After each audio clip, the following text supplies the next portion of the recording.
গুৱাহাটীৰ পল্টন বজাৰৰ মেঘদূত চিনেমা ভৱনত বিশেষ অনুষ্ঠান এই মুহূৰ্তত দৃশ্য দেখুৱাব খুজিছোঁ। ডিভাইন ষ্টাৰ কম্বো কিট নামৰ এটি পেটেণ্ট মুকলি কৰা হৈছে। পঞ্চধাতুৰে প্ৰস্তুত কৰা হৈছে এই কম্বো কিট। জ্যোতিষ সম্পৰ্কীয় ৰত্ন, যন্ত্ৰ, কাৰুংগলী মালা, তুলসী মালাৰে প্ৰস্তুত কৰা হৈছে এই পেটেণ্ট। জ্যোতিষী কিৰু য়ঙৰ দ্বাৰা পূজা পাতলৰ মাজেৰে শুদ্ধিকৰণো কৰা হৈছে। এই কম্বো কিটে অশুভ শক্তি দূৰ কৰাত সহায় কৰে। বেয়া দৃষ্টি আৰু হানি কৰাৰ প্ৰৱণতাৰ পৰা সুৰক্ষা দিব এই কম্বো কিটে। দুশ্চিন্তা, মানসিক অৱসাদ, ভয় আদিৰ পৰা সুৰক্ষা প্ৰদান কৰে। শনিৰ অশুভ দশা আৰু কালসৰ্প দশাৰ পৰা মুক্তি দিয়ে। এডভাৰটাইজমেণ্ট, ডিজিটেল ষ্টৰিও এই অনুষ্ঠানতে প্ৰদৰ্শন কৰা হয়। ডিভাইন ষ্টাৰ কম্বো কিটৰ অনুষ্ঠানটো ইতিমধ্যে শেষ হৈছে। গতিকে আপোনালোকে গমেই পালে যে এই কিটটোৱে কেনেধৰণৰ মানুহক উপকাৰ কৰিব পাৰে, উপকৃত কৰিব পাৰে। মই নিজেও এটা পিন্ধি আছোঁ।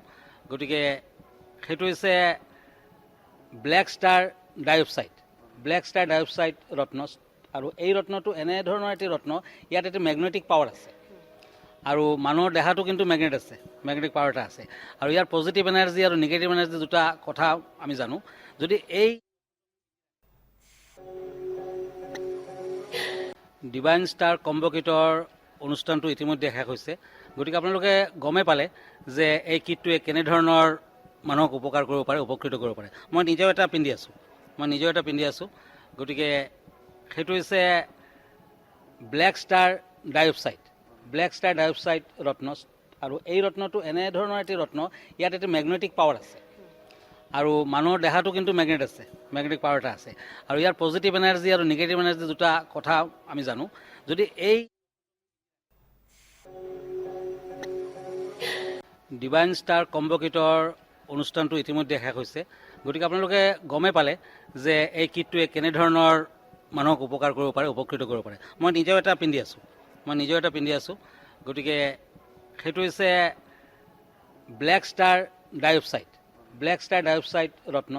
আৰু এই ৰত্নটো এনেধৰণৰ এটি ৰত্ন, ইয়াত এটি মেগনেটিক পাৱাৰ আছে। আৰু মানুহৰ দেহাটো কিন্তু মেগনেটিক পাৱাৰ এটা আছে। আৰু ইয়াৰ পজিটিভ এনাৰ্জি আৰু নিগেটিভ এনাৰ্জি দুটা কথা আমি জানো। যদি এই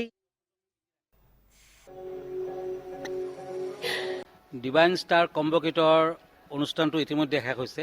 গতিকে আপোনালোকে গমেই পালে যে এই কিটটোৱে কেনেধৰণৰ মানুহক উপকাৰ কৰিব পাৰে, উপকৃত কৰিব পাৰে। মই নিজেও এটা পিন্ধি আছোঁ। গতিকে সেইটো হৈছে ব্লেক ষ্টাৰ ডাইঅক্সাইড ৰত্ন। আৰু এই ৰত্নটো এনেধৰণৰ এটি ৰত্ন, ইয়াত এটি মেগনেটিক পাৱাৰ আছে। আৰু মানুহৰ দেহাটো কিন্তু মেগনেটিক পাৱাৰ এটা আছে। আৰু ইয়াৰ পজিটিভ এনাৰ্জি আৰু নিগেটিভ এনাৰ্জি দুটা কথা আমি জানো। যদি এই